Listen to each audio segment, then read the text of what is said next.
This episode of the WP Minute is brought to you by OmniSend. Do you sell stuff online? Then you need to meet OmniSend, the powerful yet refreshingly intuitive email and SMS tool that helps you make $73 for every dollar spent. OmniSend is that good and effective. You probably know the struggles of investing in digital ads with no guarantee it'll bring money back into your pocket. Use OmniSend and you won't have to find creative ways to make your audience notice you. You just talk straight to them. Use OmniSend pop-ups to build a contact list, then send campaigns directly to people who already want to hear from you. Automate everything with OmniSend. Just set it up once, sit back, and watch those sales roll in. If this sounds too good to be true, check it out at omnisend.com. Visit omnisend.com. Tell them thanks for sponsoring the WP Minute.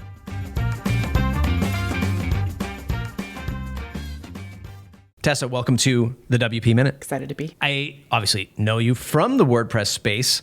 You're not doing much WordPress these days, but I am excited to have a perspective from somebody who was really vested in WordPress and now exploring other things in the web tech space. You're going to define that in a moment. But this series is all about sort of uncovering the challenges that freelancers, boutique agencies have had in 2024 running their business, your perspective into launching into 2025 and what that might look like. So for the uninitiated, what does Tessa do these days? Oh, that's a loaded question. What Tessa does these days is I help anyone who is targeting developers as their user audience, and I help them go to market. So a lot of it, it's market insights into that research, understanding those developers, understanding that technical stack that they're building within, and helping them understand how to take that and actually go to market in an effective way with developers. If folks don't know, developers are a little different, right? We don't really want to talk to salespeople. We don't want to talk to marketing people. So you got to find those people where they're at and really truly engage in that authentic way. So it's kind of a TLDR, but yeah. I've seen a lot of roles. I mean, in fact, I would say that like my day job at Gravity Forms as, I don't even know what the official title is. Don't tell my boss, but I think it's something like, community lead for WordPress. It sort of gets bucketed into developer relations to a degree, though I'm not a developer. I'm much more of a power user, but so are a lot of like Gravity Forms users. They're power users, with X% being like the real, hardcore developer. And this is a role that I see, Automatic constantly hiring for, especially now in WooCommerce. I've seen a lot of their job postings coming up with pushing into that space. A lot of hosting companies as well with developer relations. It's important. It's like, customer service for your product at the end of the day. It's like, how do I reach these folks? And, I like to think of it as, is it just because you can speak developer-ish? Is that like the essence of this role? Because that's what it is for me, but is that the essence of DevRel in your world? Yes, honestly, I think that it really is, right? Because at the end of the day, it's, coming back to sort of the sense of, we're like adverse to marketing, we're adverse to, sort of sales. But even when you think about sort of the Gravity Form, right? Power user over here, although I haven't built in WordPress in a couple of years, but love Gravity Forms. Like, wow, can it do some awesome stuff? And that it's still sort of this like audience of people that are building things, right? They might not be the hardcore quote unquote developers, right? That we might be thinking of, but they're still developers nonetheless. They're like builders, right? They're bringing those things together. They're creating something. And I think when you're that type of personality, it just works when someone authentically engages with you.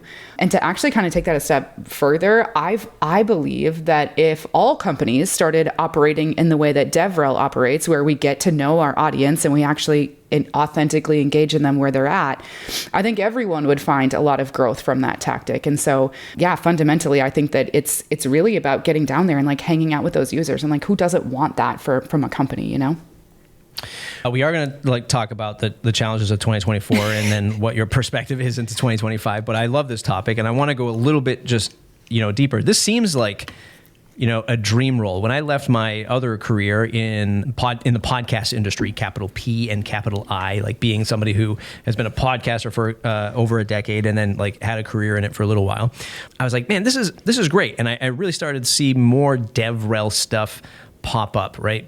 Be this community liaison, really know the product. It sounds great on the outside. And I'm sure just like if you made a job posting for content marketer, a gazillion people will come through the doors looking for this.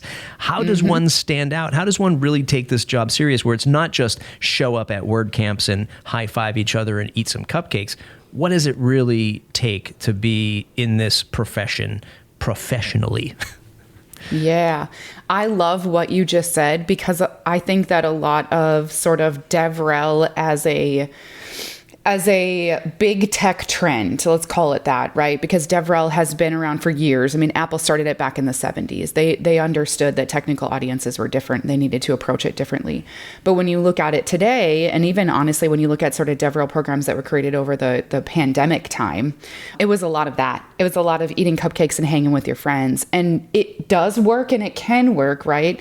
But at the end of the day, it only works for so long. And if you're actually not focused and targeted and being really strategic about where you're eating those cupcakes, that value isn't going to be there. And so I think that really what I feel is the true essence of DevRel is actually being that voice, right? You're that voice for the company. And it's not that you're the only voice for the company. Of course, there are many people inside of a company that should and could be a voice for a company, but you are that voice with that user base that you are focused on, right? And so you're out there, you're advocating for the company, you're learning, you're absorbing, you're hanging with the peers. Ideally, they're falling into that very perfect target audience that your company is looking for. And you're bringing everything that you're learning back to the company. And I think that there's often that gap or that void where the insights aren't being brought back to the company so that we can continually improve what marketing is working, what sales tactics will work, what product, features should we pivot to, should we bring in, what are we not considering, right? And so I think a really good DevRel program, although yes, lovely job, I've had it for the last 10 years, it can be really beautiful.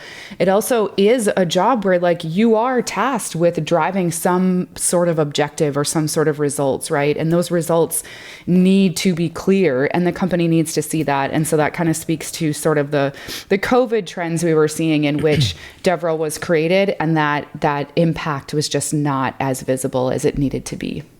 Yeah. Once again, I have, and I'm curious on the exterior, if you can comment on the exterior of the WordPress community, but yeah, I am lucky enough, obviously, to have the role that I have at Gravity Forms to do this kind of thing. And I also come with, once again, I've been building community and connecting with others for over a decade, having run my own agency, and then just doing this whole podcasting thing to just keep my ear to the ground of WordPress. Yep. Which is very hard to quantify that to your boss. It is. But it's such a huge part of the relations. A phrase in developer relations, right? It's I spend my time talking to people and understanding the market so that I can relay this back to product. I can relay this back to marketing. I can relay this back to C-suite to understand what's happening over here in the WordPress space. So I find it easy in the WordPress space because it is big, but also insular, and we have a tight group of people, and I can stay connected to these people. But I can only imagine that might be difficult on the exterior of WordPress, other platforms, other coding tools, other technologies. Is it challenging? And how do you quantify that relationship part in this whole thing? Yeah. Ooh, that's a loaded question. I think when you look at sort of these, thinking about WordPress, I think WordPress has this ecosystem and this community around it that makes it feel so tight, right? It makes you feel like when you're there, when you're hanging with those people, you feel connected, right? You feel very well connected. And I think that's the beautiful thing of WordPress, or, has been the beautiful thing in WordPress most recently. Maybe that's shifting. We'll see. But I think that, when you're in these other ecosystems, it's no different, right? They are all the same. There's this sort of ecosystem around anything, right? And is this kind of where you're asking sort of, it feels like it's easy to stay connected in WordPress, but maybe not as easy in other spaces. Yeah. Yes. Yeah. And I think that it can feel that way. So going back to when I was in WordPress in my prime, right? I had shifted out of WordPress and took a role at Circle CI, right? I was like, yes, I'm nerding out on the CI CD stuff. This is fun. I love it. WordPress played a pivotal role in my career from the beginning up until I, moved on to that role, and honestly still does. I have WordPress clients today. I was worried about that. I was worried getting out of an ecosystem that I was so deeply tied in and so deeply, I don't want to say known, but that my connections were deep, right? They all happen everywhere you go, because at the end of the day, if you're the kind of person that thrives on that, you enjoy hanging out with people, you enjoy meeting people, you enjoy being a part of that ecosystem and bringing all those great insights back, you're going to find your crew no matter where you go. It can feel scarier though, right? Because you're going into something new and you're still trying to sort of forge that in. But it's actually interesting. I've been pulling together sort of these just one-off developer events where I'm like, hey, just come hang out, because I'm realizing how much we like deeply miss the community-driven events and engagement. And so I think honestly, when you're looking at other ecosystems, it's no different, right? It's just like, how do we start to dive into that ecosystem? Who are the players in there? And right, how do we just put ourselves out there? And I think that's the biggest thing, right? I think that's why like you're so great at your job and why you are so, able to do like what is like such a fun quote unquote job, right? Is this because you're able to go out there, build those relationships, understand what businesses need from all of your experience, right? And be able to bring that forward. And I think if anyone has those chops or those, interests in doing so, right? Like you're going to have that interest no matter what ecosystem you're in. Yeah. Let's start to talk about some of the challenges, but we're going to keep it with you first, and we're going to keep it under the umbrella of developer relations here. When you're looking for clients, do you have to target clients that understand what community means to their brand?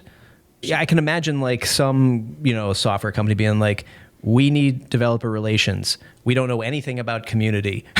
We've never invested in it before. I can imagine that's like, a WordPress freelancer going, I'm going to go build a website for a restaurant because their website is terrible. But then you find out that restaurant website owners are just way too busy. They don't have the budget. They don't have the technical understanding. So it's a bad fit for a client. It looks like, obvious low-hanging fruit. And then you get there and it's like, this is just a rotten apple. This is not going to help. Is that the same particular challenge that you might face when you're trying to find customers that just don't get community? Yeah. Ooh, that's a good question. Okay. So yes, that is very much a trend and sentiment in what I would say would be in more established companies. So throughout my career, I have been at what I would say is more established companies. I've been at some startups, right? And I've also been at some enterprise companies, most recently left Snapchat, where I was leading the AR SDK over there. So it's like a pretty big deal working with enterprise companies to get that integrated and such. So different.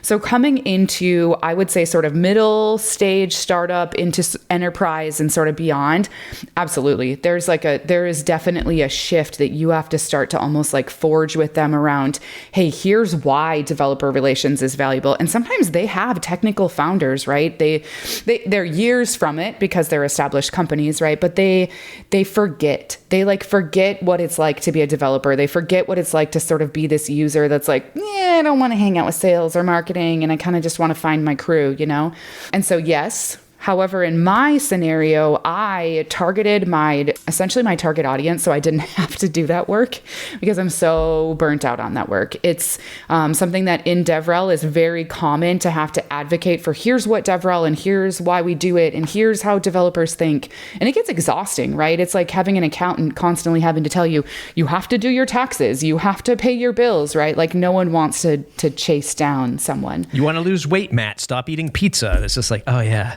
Oh, pizza's so good. So good.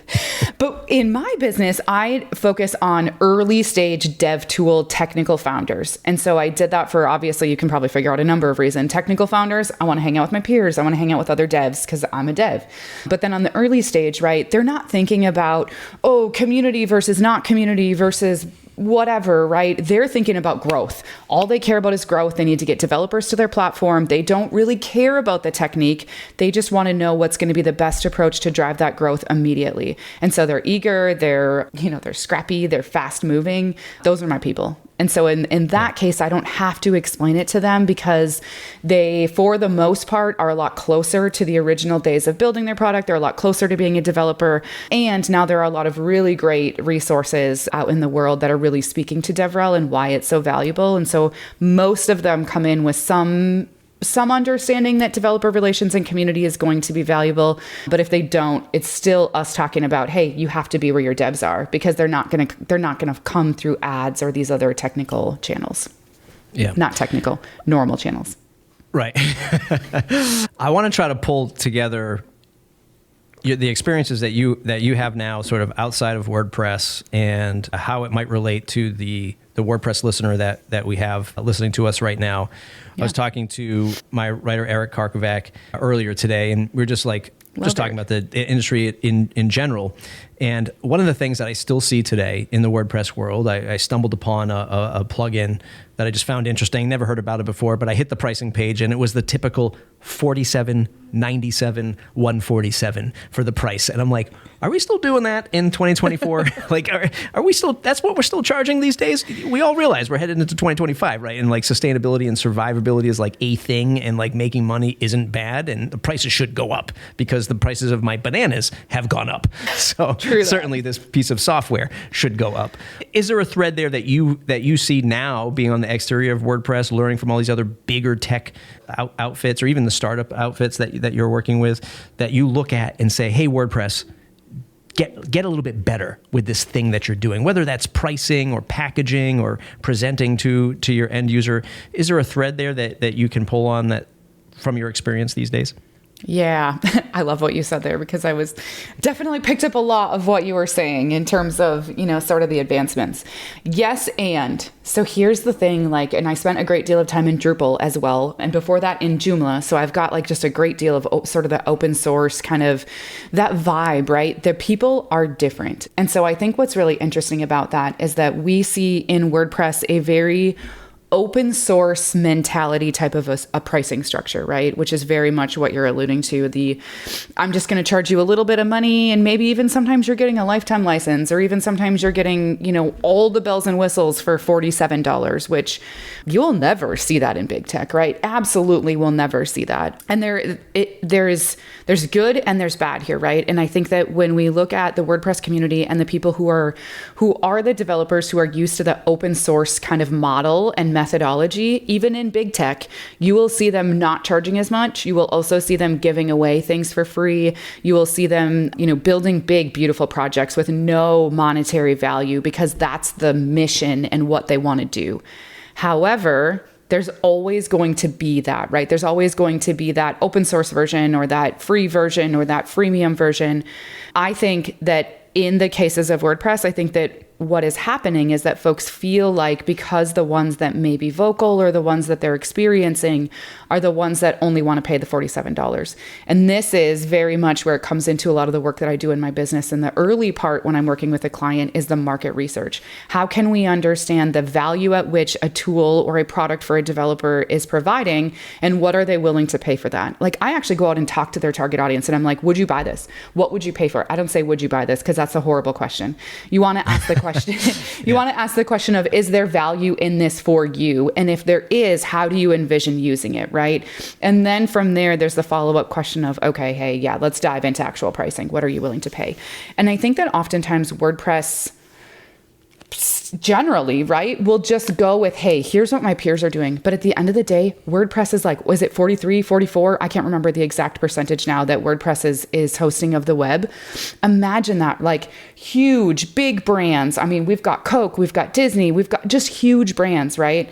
They're not caring about a $47 plugin. They need the functionality that they need. Now, I can't necessarily speak to Disney and exactly what plugins they need and how they build their infrastructure and how they care about that. There's lots of great people that I know have been on your show that can. But when you think about it from that space, I think what happens in WordPress is they just get so stuck in, this is the way.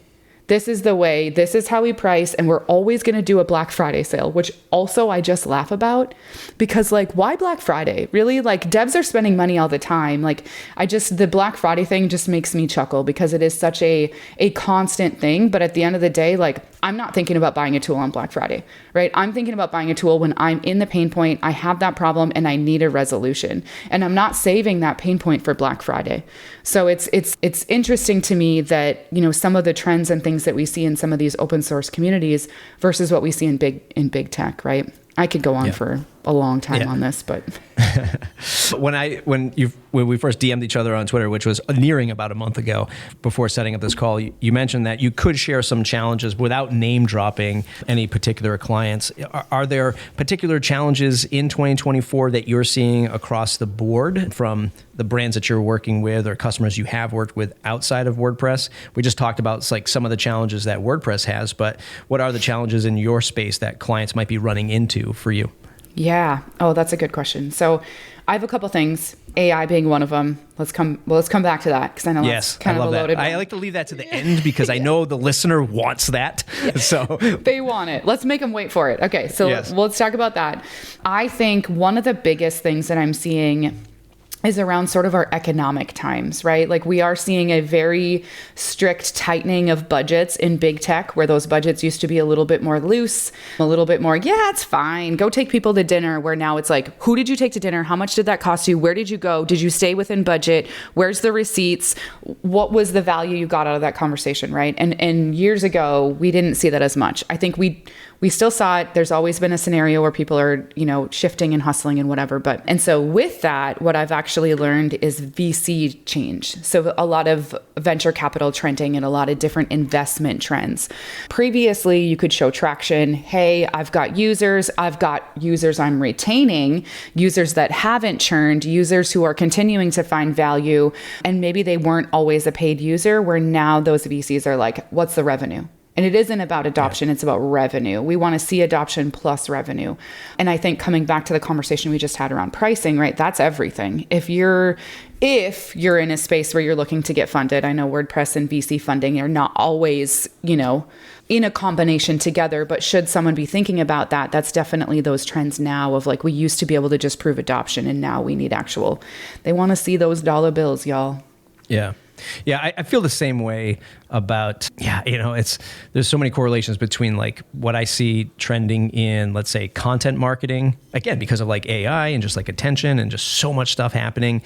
So many people from years ago were like, oh, great, I have, whatever the number is. I had 10,000, downloads or 10,000 views, whatever it is, 10,000 page views. And I would say that these days you probably see half, if not less than half of that. And now you're focused on, do these people actually want to read this stuff? Do they really want to engage with my content? And that's like the obvious thing we should have all been wanting from the beginning, but we got so caught up in like the vanity metrics, and whether that's like on that money side, the money line, like you just talked about, like we just raised $50 million. It's like, great. Are you profitable? How are you going to pay that back? And then same thing with like, when you have like this content, it's like, oh, my content went viral and I got 1 million views on this TikTok video. It's like, well, great. Are you engaged with that audience member, or did that piece of content just fly by and it's like, it's whatever now? It's just like, it doesn't even matter. You'll never get that person to buy or engage with your, with your product. And there was such a push for like, help me create viral content, help me raise all this money. And, a lot of us on the sidelines who weren't doing that, we're going like, wait, is this the right way? What are we building with this? Like, what are you expecting out of this? And it's I don't know, say it's funny to see that getting caught up now, or that catching up to that now. But it's just like, yeah, sometimes when you see all this stuff and you're wondering, is this a false floor? It's probably a false floor. Absolutely. I cannot echo that enough. That actually speaks to exactly what I was referring to in terms of like the DevRel of the 2020, right? They were great. They were getting views. They were getting subscribers. They were coming in, watching the live streams. They were reading the content. They were, previous to COVID, hanging at the events that existed. But GitHub stars were like a huge metric. Oh, do you have GitHub stars? What the heck does that even tell you? GitHub stars tells you nothing. That someone was like, I might build with this one day. It doesn't mean anything, right? And now it's like, what does that actually mean?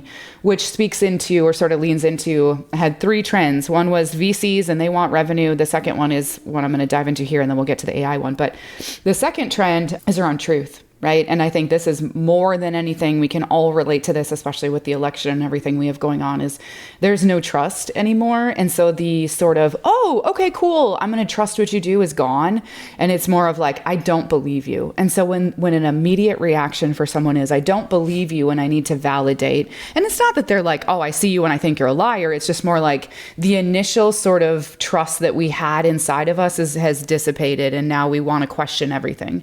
And I think that makes business business really, really hard, right? What used to be a little bit easier, there was an inclination, there was sort of a curiosity, right? And that curiosity would take you down a path. And now that curiosity needs to be pretty validated and actually pretty warranted for someone to come in and actually want to do business with you, which, gosh, we could really dig out a whole bag of worms when you start talking about trust in this regard.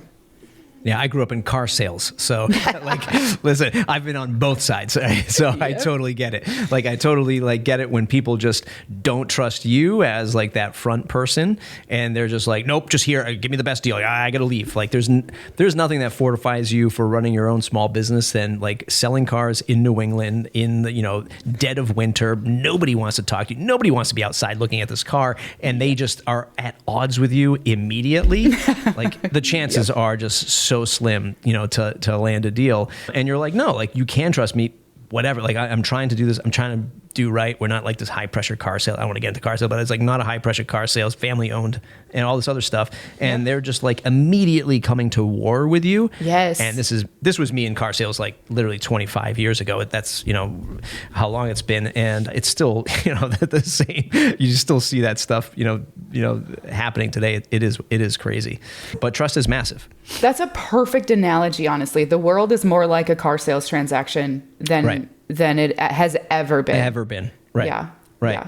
Right. And like, listen, I am as somebody who grew up in that space, it's oftentimes, you're dealing with, let's say, contractors or other small businesses. And, you're just like, I'm dealing with a plumber a few months ago. And it's just like, half of me wants to be like, where the hell are you, man? Get here, fix my problem. Why did you charge me this money? Why did you show up and say you could do this if you can't do this job, right? Mm-hmm. But then the other half of me is like, I get it. Like, I get why you're stressed because you're a small business and you got a gazillion things going on and you're just one person, and I'm always like at odds of like where I draw that line, when I'm dealing with people. And it's, I really think like one day if I ever write a book, it's going to be like why everyone should be a car salesperson. Step one, be a car salesman first to really learn what it's like to go through the throes of, one-on-one human interaction in a non-critical sales environment. Like non-critical meaning like this isn't a life-threatening thing. You have choices, and there's a lot to be learned there. And I could get on that car sales soapbox for, forever too as well. But trust also sort of goes into this like whole AI thing, which I'm sure in your world is, disrupting it at even faster pace than maybe even WordPress with just like so many people onboarding and starting up. I've seen so many AI businesses doing things. I'm just like, wow, you're doing that too. But I also have to remember, is that a false floor over there? So how do you transition into AI with all of this stuff? Yeah. Ooh, I love that. Is there a false floor? There is a little bit of a false floor, I think, still. And I think, in terms of kind of back to the VC conversation, I would say of the trends there, like most of the folks that are getting investment funds there's some capacity of like an AI. You're either serving an AI use case or your tool is actually, powered by artificial intelligence in some way, shape, or form. I would say about 50% of my clientele falls into that bucket too, where they're building something in that AI ecosystem or space. I think what's interesting about sort of the trends and what I think is funny. So before I jumped on this call, total developer thing, where I was like, and you can relate to this, like, referring to sort of maybe not being fully technical chops, but still like you have that ambition and desire to like build things and create things. I was using Bolt, which I don't know if you've heard of Bolt, but there's like, love it. Use it all the time. Do you? Okay. So all the time. Okay, like I have used it a couple times. I built something for my husband because he does AI, but he does cattle artificial insemination. So we joke about how he's in agriculture and I'm in AI technology. But I built him a tool that's like a timing calculator, right? 10 minutes, boom, done.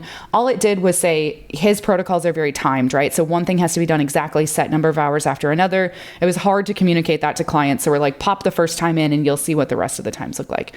Super great, right? Really easy. And I'm like, that seems simple. And then I'm like, okay, let let me see if Bolt can do something bigger and bolder than this. So before we got on this recording, I was actually in there and I was building out what I do a lot of times is like I do a lot of channel listening for my clients. And so what that means is that there's a pain point that their product solves, and I'm listening for those conversations that include that pain point, so I can say, hey client, you should go engage in this conversation. And so I wanted to build out essentially this channel discovery. I was like blown away at like it bringing in Reddit APIs and some of this other stuff. And, you know, outside of my own curiosity and things, it's very interesting to see and understand sort of technologically what we can start to sort of cut out and what we can't. And I think that the trends that I'm seeing in AI is that there is a lot of, you know, there's a lot of companies and leaders and, you know, the boards, the VCs, the investors, the ones pushing for the big decisions who are like, cut at all costs, cut people, use AI. But at the end of the day, what I'm realizing is that if you don't have sort of the capabilities to validate and verify AI and what it's doing, that it is not something that you can use as a cutting out source. It's more of a supplement. So for me, it's made my role a lot more efficient. And I think for other companies, they're seeing the same. Yes, they can use AI in a developer workflow to start to build things with different AI tools, but a developer that knows what they're doing still has to validate and verify and be involved in that process to understand. So I think that, you know, your listeners likely are in this space of like, oh my gosh, what should I be investing in? What should I be spending time in? How should I be leveraging it? You know, and if I can share any insights there, I think there's so many different tools. And I think just taking a step back and saying, hey, what do I do in my day-to-day workflow that I can potentially bring into some other solution, whether it be content writing, ideation, writing emails, etc. But in terms of, you know, it cutting out our jobs, I think we're years from that. But I do think that we are definitely seeing an evolution of growth where we can definitely do some pretty cool things really quickly. Yeah. I noticed you didn't say we're decades away. You said years. So decades or years. Yeah. I'm going to say less than 5. Yeah, I'll say that is, less than 5. The long would be 10. But yeah, certainly two things that actually Bolt has really exposed me to. I went down this path of learning how to code outside of AI. I think it's important, again, for my role at Gravity Forms to understand like what people are doing and how it's going to impact Gravity Forms, right? I mean, can you make a form plugin with AI? Yes.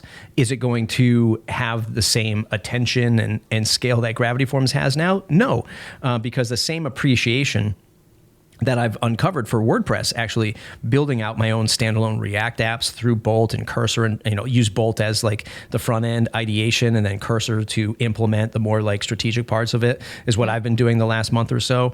You can build these standalone things, but that's it.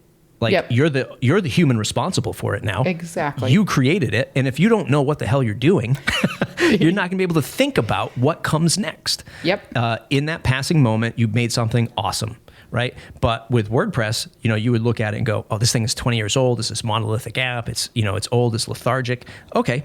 Totally agree. But it's like 10,000 people plus have touched this app that is running and sustaining, and people are still caring about it. Your little app that you made, sure, you made a WordPress with ChatGPT, but it ain't going anywhere, right? And it's just that, like, it's done. You're not going to sustain it. Now, eventually, I'm sure, these platforms will say, turn on the sustainability module, and it will continue to think and evolve it for you, which is the scary part and amazing part. But, until then, it's like you still need that human interaction for these critical parts that, the human brain needs to interact with, because as powerful as it is, it's just not going anywhere further than where your prompt left it, I guess, if you're the uninitiated.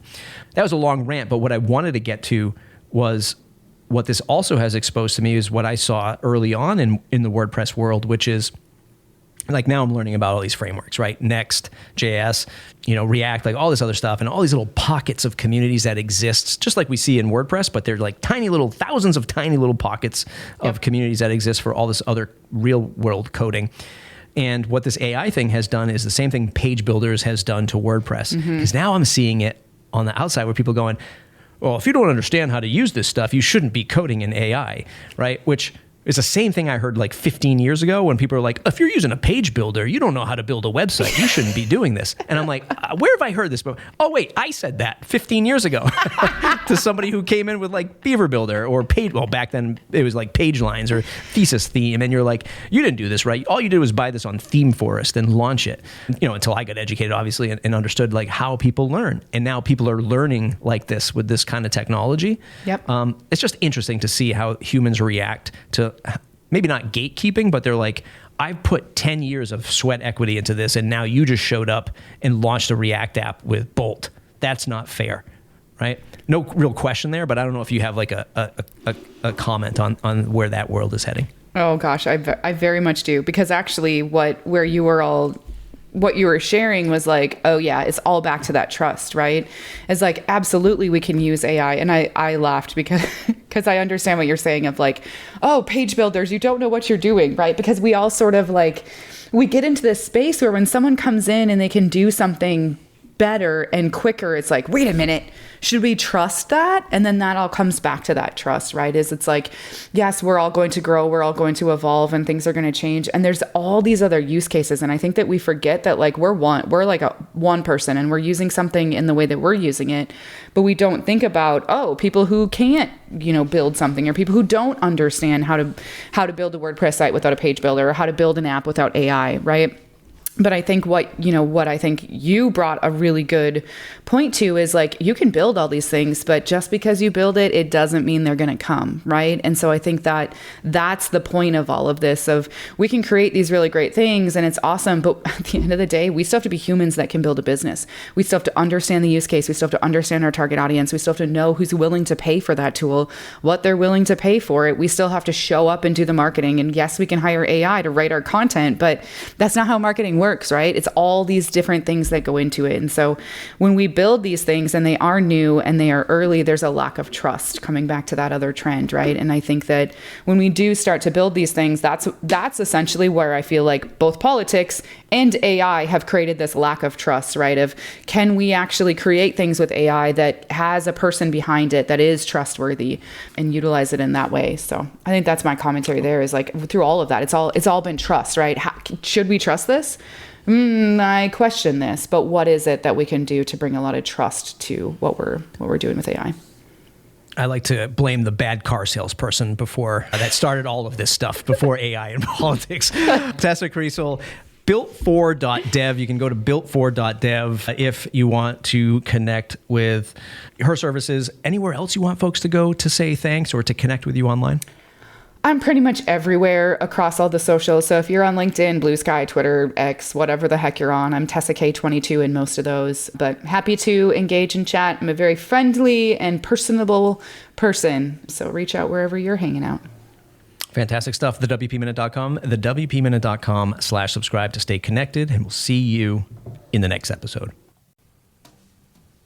Thanks for listening to the WP Minute. This episode is brought to you by our amazing pillar sponsors, Pressable, OmniSend, Bluehost, and Kinsta. Without their support and the support from our WP Minute Slack members, this content wouldn't be possible. Thanks to our Foundation Plus sponsors, Hostinger, Big Scoots, ThemeIsle, Optimal, PatchStack, Weglot, Personalized WP, Deploy HQ, and WP World.